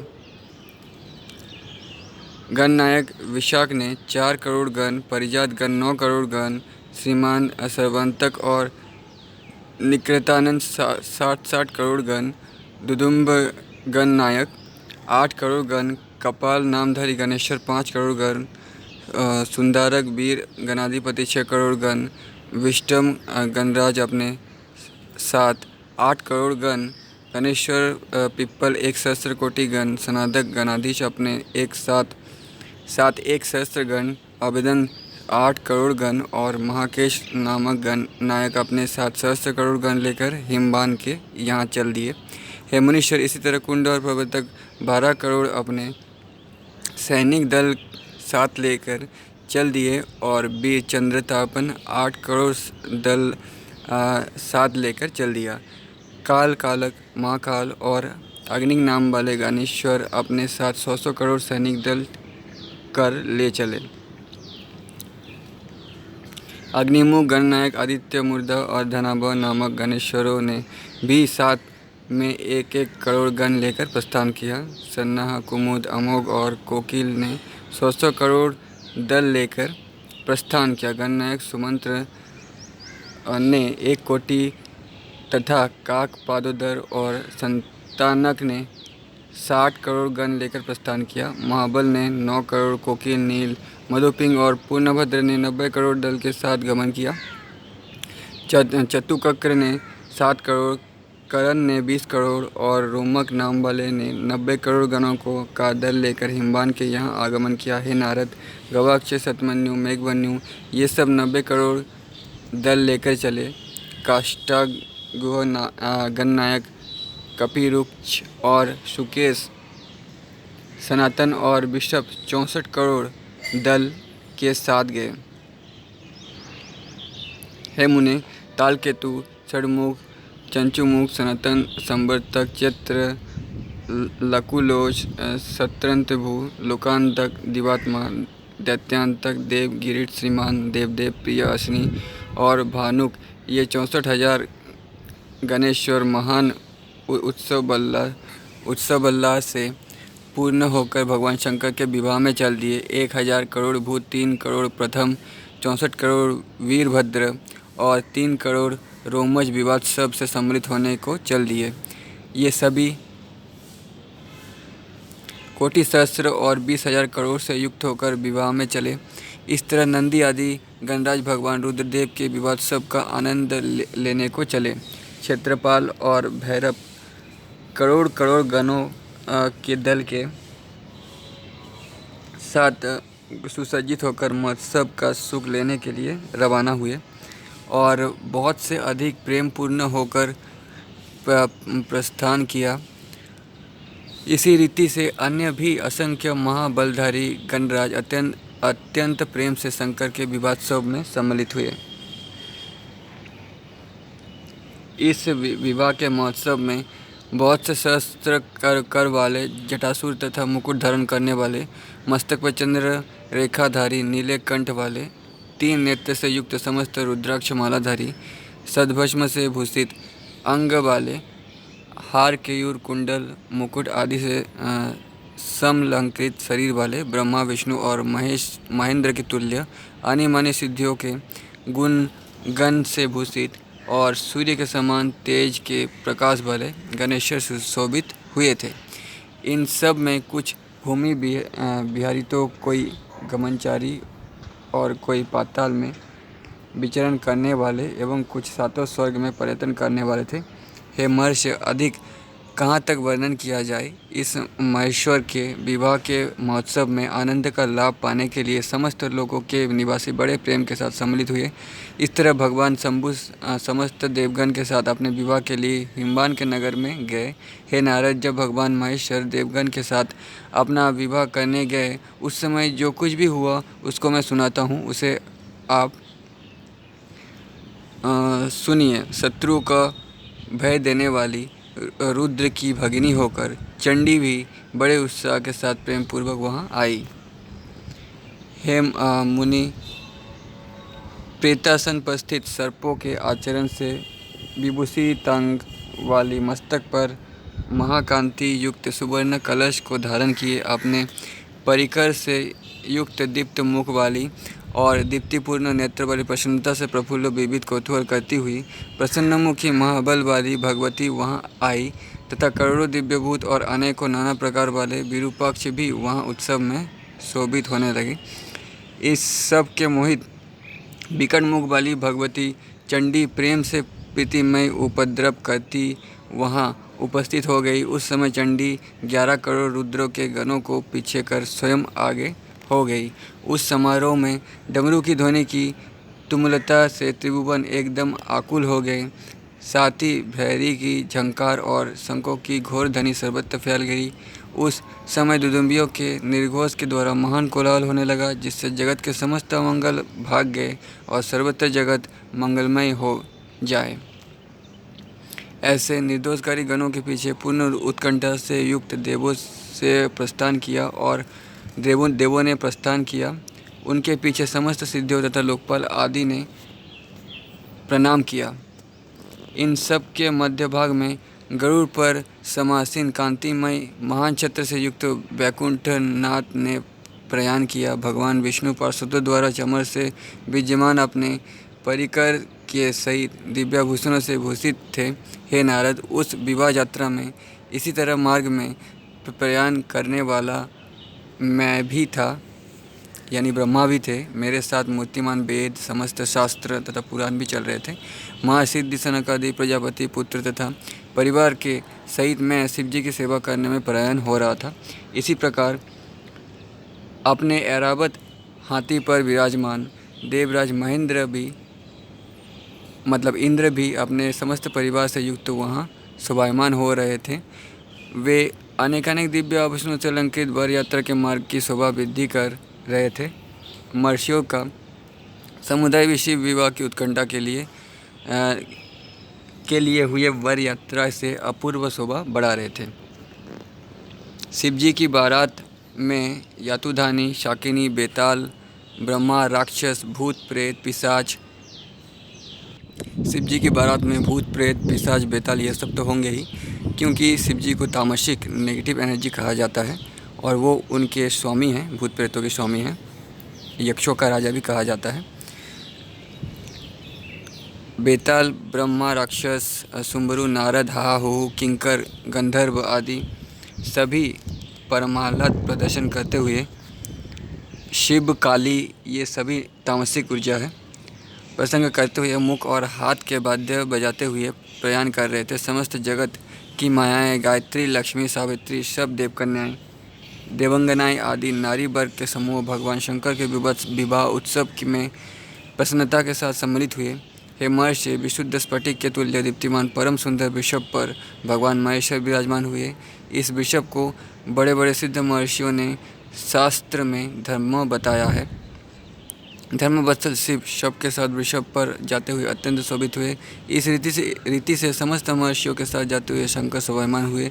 उस समय सबने देखा कि आज रुद्रदेव पार्वती के पानी को ग्रहण करने के लिए हिमाचल के स्थान पर पदार्पण कर रहे हैं। नेक्स्ट चैप्टर शिव पार्वती का विवाहोत्सव।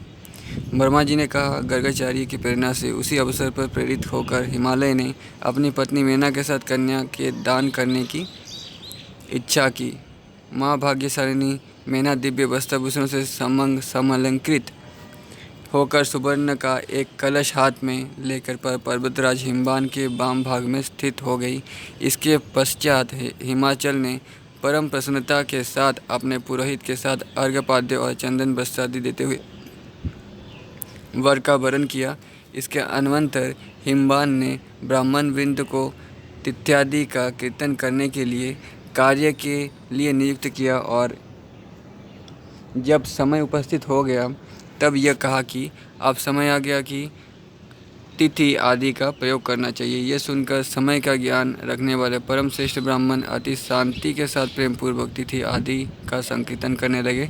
उस समय गिरिश्रेष्ठ मेरु आदि सब ने संभ्रम पूर्वक एक ही साथ पर्वतराज हिमालय से कहा, हे शैलराज, आप अब कन्या के दान करने के कार्य को संपन्न कीजिए। विलंब करने से लग्न निकल जाएगी और कार्य का नाश होगा। अब अन्य कुछ भी विचार करने की आवश्यकता नहीं है। आप भगवान शंकर को अपनी कन्या देने का आयोजन करिए। साथ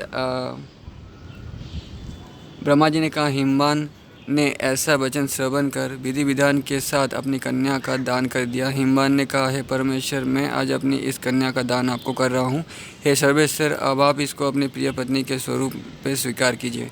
इस तरह उस समय त्रिभुवन की उत्पत्ति करने वाली जगदम्बा पार्वती का मंत्रोच्चारण के साथ शंकर को दान कर दिया। हिमालय अपनी अजमा पार्वती का हाथ भगवान शंकर के हाथ में सौंप कर अथाह सागर से पार हो जाने के समान अपने हृदय में परम प्रसन्न हुए। जब हिमवान ने परमेश्वर को वेद मंत्रों के साथ अपनी कन्या का समर्पण कर दिया तो शिव ने परम प्रसन्नता के जगत जननी गिरिजा का प्राणिग्रहण कर लिया। हे मुनीश्वर, फिर लौकिक गति का प्रदर्शन करते हुए भगवान शंकर ने भूमि का स्पर्श करके कुदात करदातात इत्यादि मंत्र का प्रेम के सहित उच्चारण किया। उस समय सर्वत्र परमानंद का प्रदान करने वाला महान उत्सव मनाया गया और त्रिभुवन में जल जयकार की ध्वनि छा गई।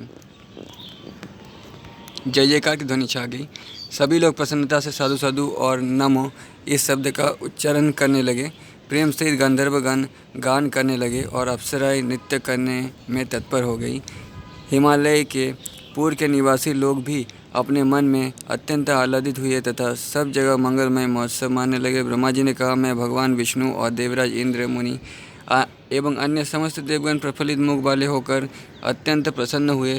पर्वतराज हिमालय अपनी कन्या के दान की शीघ्र संपन्नता करने के लिए तत्पर हुए और शंकर को यथोचित सामग्री प्रदान की। अन्य समस्त बंधु बांधव जनों ने भी बड़े भक्तिभाव से पार्वती का अर्चन कर शिव और शिवा को सवधि श्रेष्ठतम धन दिया। हिमालय ने शिव पार्वती को प्रसन्न एवं संतुष्ट करने के लिए अनेक विभव युक्त वस्तुएं प्रदान की है। मुनीश्वर गिरिराज ने कन्या के दहेज में रत्नों से जटित पात्र एवं बहुमूल्य रत्न प्रदान किए। 1,00,000 दूध वाली गौ, सुसज्जित 100 अश्व और गिरिनंदिनी में सौहार्द भाव वाली श्रेष्ठ रत्नों से विभूषित 1,00,000 परिचारिकाएँ दी। 1 करोड़ हाथी और रथ दिए जो कि रत्न एवं सुवर्ण से मंडित एवं जटिल थे। हिमवान ने उदारपूर्वक दिल खोलकर बहुत सा समान दहेज में पार्वती और शिव को देकर सफलता का लाभ प्राप्त किया।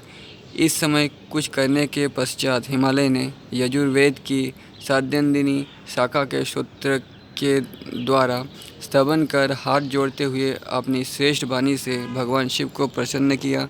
वेद के ज्ञाताओं ने आज्ञा प्राप्त कर अत्यंत उत्साह के साथ भवानी का अभिषेक आरंभ किया। देव अभिमान का उच्चारण करते हुए उन्होंने परीक्षण विधि का विधान संपन्न किया। हे मुनिराज, बड़े ही आनंद का प्रदान करने वाला महान उत्सव उस समय हुआ जो कि वाणी द्वारा वर्णित नहीं किया जा सकता है।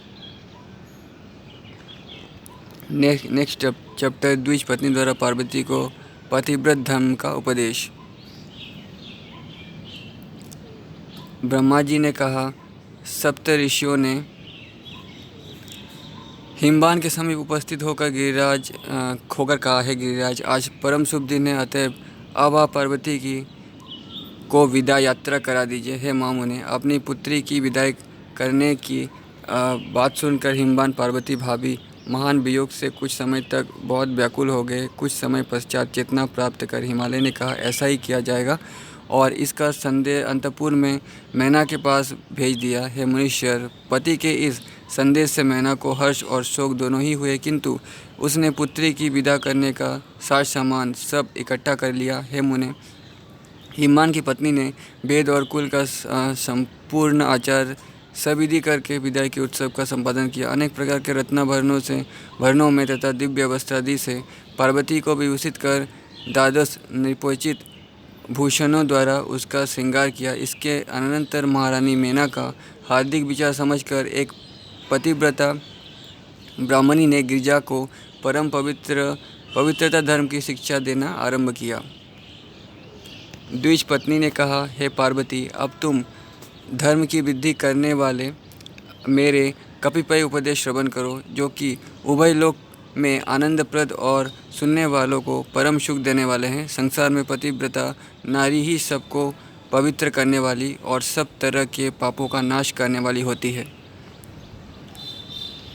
अन्य कोई भी नहीं हो सकती है। हे शिवे, जो नारी अपने स्वामी को ही परमेश्वर समझकर उसकी बड़े प्रमुत्साह से सेवा किया करती है, वो यहाँ समस्त सुखप्रद भोगों का उपभोग कर अंत में पतिलोक का लाभ प्राप्त करती है। तो दोस्तों, इससे भी ज़्यादा महान और अच्छा ज्ञान द्रौपदी ने दिया था कृष्ण की पत्नी सत्यभामा को, जब पांडव वनवास में थे उस समय।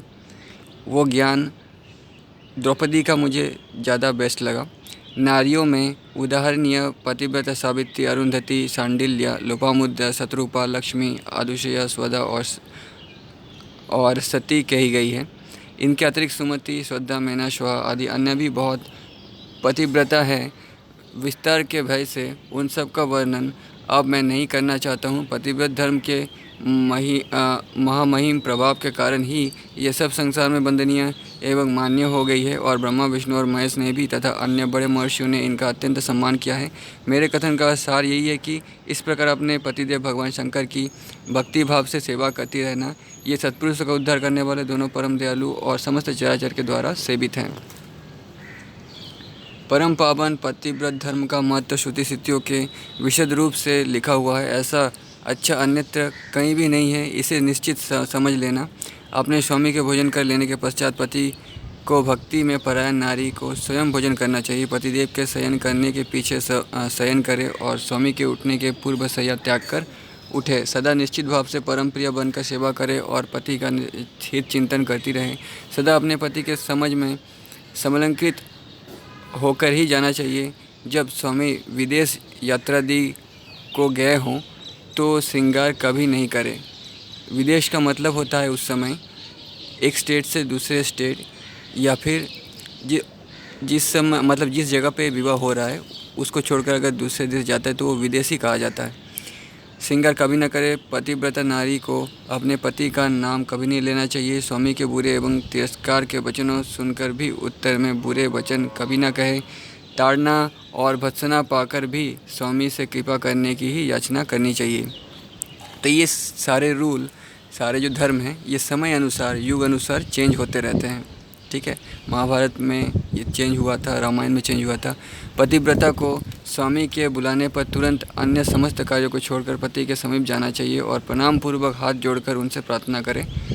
तो ये जैसा सतयुग में था, अभी ऐसा मेंटेलिटी लोगों का बदलता है। लोगों को समय और परिस्थिति हिसाब से ही चलना चाहिए। जैसा गीता में कृष्ण कहते हैं, हे पतिदेव, आपने मुझ दासी को किस कार्य के लिए बुलाने की कृपा की है। पति जो भी उस समय आज्ञा दे उसे प्रसन्नता से पूरा करें। तो यहाँ पे कहा जा रहा है कि पत्नी को दासी रूप में पति के सामने जाना चाहिए।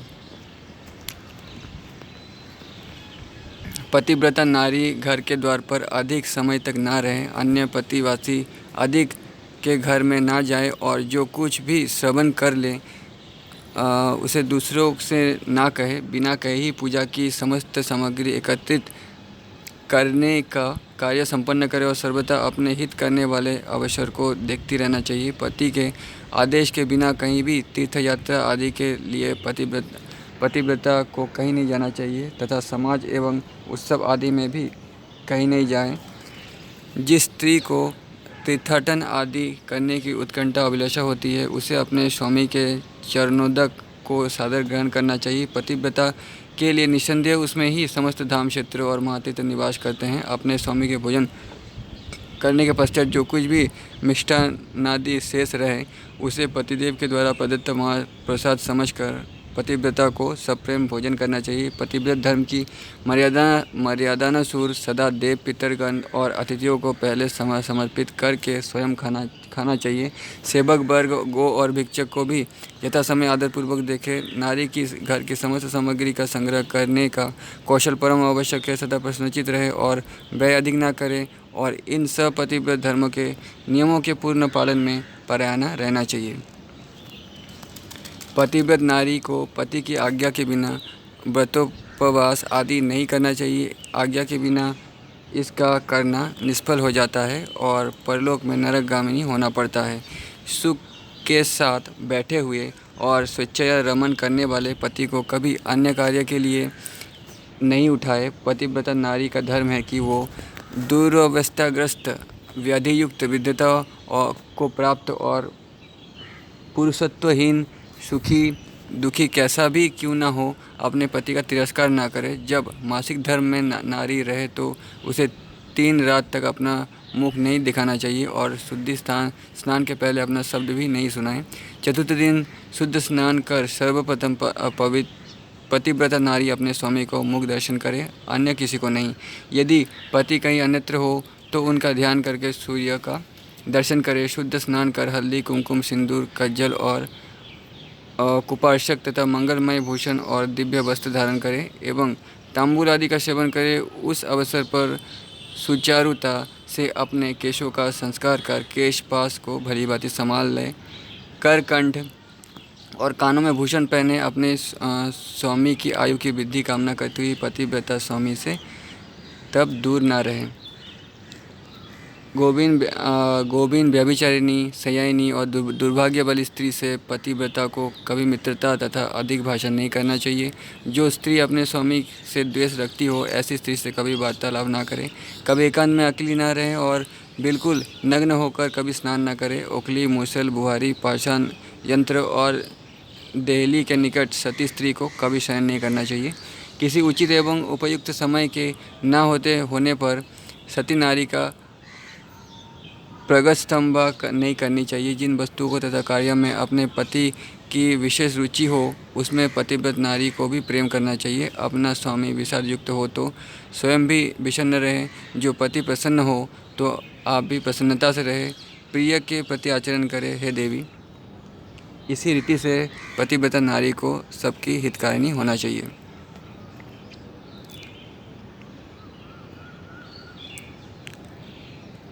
संपत्ति और विपत्ति के दोनों समयों में समान भावना रखते हुए पुण्य रूप से धैर्य धारण करके सर्वदा अपने पति के सहित करने वाले बनकर सती नारी को रहना चाहिए। पतिव्रत पालन करने वाले नारी घर, घी, तेल और लवण आदि अनावश्यक वस्तुओं के न रहने पर कुछ भी नहीं है ऐसा वचन पति से कहे और किसी श्रम के कार्य में कभी स्वामी की नियुक्ति नहीं करे। हे देवी, स्त्री के लिए उसका स्वामी ब्रह्मा, विष्णु और शिव से भी कहीं विशेष बतलाया गया है। अतः पतिव्रता नारी को अपना स्वामी सर्वदा शिव स्वरूप में ही मानना चाहिए। जो भी नारी पति के आदेश का उल्लंघन करे, व्रत, उपवास आदि धर्म के कृत्य किया करती है या कुछ नियम लिया करती है, वो अपने पति की आयु का अपहरण किया करती है और मृत्यु के पश्चात घोर नरक की यातना सहती है। जो स्त्री क्रोधावश में आकर अपने स्वामी को चाहे जो उत्तर प्रत्युत्तर दिया करती है, वो दूसरे जन्म में किसी गांव की कुतिया या निर्जन वन की गिदड़ हुआ करती है। तो दोस्तों, इसी तरह से मुझे लगता है कि ब्रेन वॉश कर रही थी उस समय। स्त्री को अपने पति से किसी भी उच्च स्थान पर नहीं बैठना चाहिए और किसी भी दुष्ट व्यक्ति के समीप में नहीं जाए। तो दोस्तों, इसीलिए इसी धर्म का अभी भी पालन हो रहा है, लेकिन लोग नहीं सोच रहे हैं कि ये बहुत लाखों साल पुराना नियम है, अभी उसका पालन नहीं करना चाहिए, लेकिन कर रही हैं। इसलिए इंडिया की औरतों का ये हालत है। तथा स्वामी से कभी कोई कातर वचन नहीं कहे। पतिव्रता नारी का कर्तव्य है कि वो कभी पति की निंदा ना करे। क्लेश के कारण करने वाले कार्य दूर से ही त्याग दे। अपने पूज्य जनों के सामने ऊंची आवाज़ में ज़ोर से ना बोले और उच्च स्वर से कभी ना हंसे। जब भी कभी पति कहीं बाहर से आए तो उन्हें देखने के साथ ही तुरंत सामने होकर पद प्रचाचन के पश्चात भोजन, जल, तंबुल और वस्त्रादि समर्पित कर पूर्ण सत्कार करना चाहिए। इस तरह मजनू और मधुर वचन कर एवं व्यंजन द्वारा पति का पसीना सुखाती हुई जो नारी अपने पति को सुखी तथा प्रसन्न करती है, उसने त्रिलोक्य जीत लिया है। स्त्री के माता पिता, भाई और पुत्रादि सब सीमित सुख ही देते हैं, पति ही उसे अपरिमित सुख देता है, अतः उसकी सर्वथा पूजा करें। अच्छा, हे देवी, नारी के लिए पति ही देवता, गुरु, धर्म, तीर्थ और व्रत सब कुछ है, इसलिए अन्य सबको त्याग कर एकमात्र अपने स्वामी ही की अर्चना उपासना तन मन से करें। जो दुष्ट बुद्धि वाली अपने बंदनीय पति को छोड़कर एकांत में अन्य पुरुष के समीप जाती है, वृक्ष की खोंचर में निवास करने वाली उल्की होती है। स्वामी से प्रताड़ित होकर जो स्त्री पति को मारने को दौड़ती है, वो दूसरे जन्म में बाधिन और वृषदंशिका का शरीर धारण करती है। स्वामी की कुटिलतापूर्ण नेत्र से देखने वाली केकराक्षी होती है। स्वामी से बचाकर स्वयं मिष्ठान्न खाती है। वो ग्राम, सुकरी या छागी अपनी विष्ठा खाने वाली होती है। जो अपने पति को तू कहती है, वो अगले जन्म में गूंगी होती है। और जो अपने सपत्नी से ईर्ष्या रखती है, वो बारंबार भाग्यहीना होती है। जो अपने स्वामी से आँख चुरा कर किसी पर पुरुष को देखती है, वो कानी, बुरे मुख वाली और रूप सौंदर्य से हीन होती है।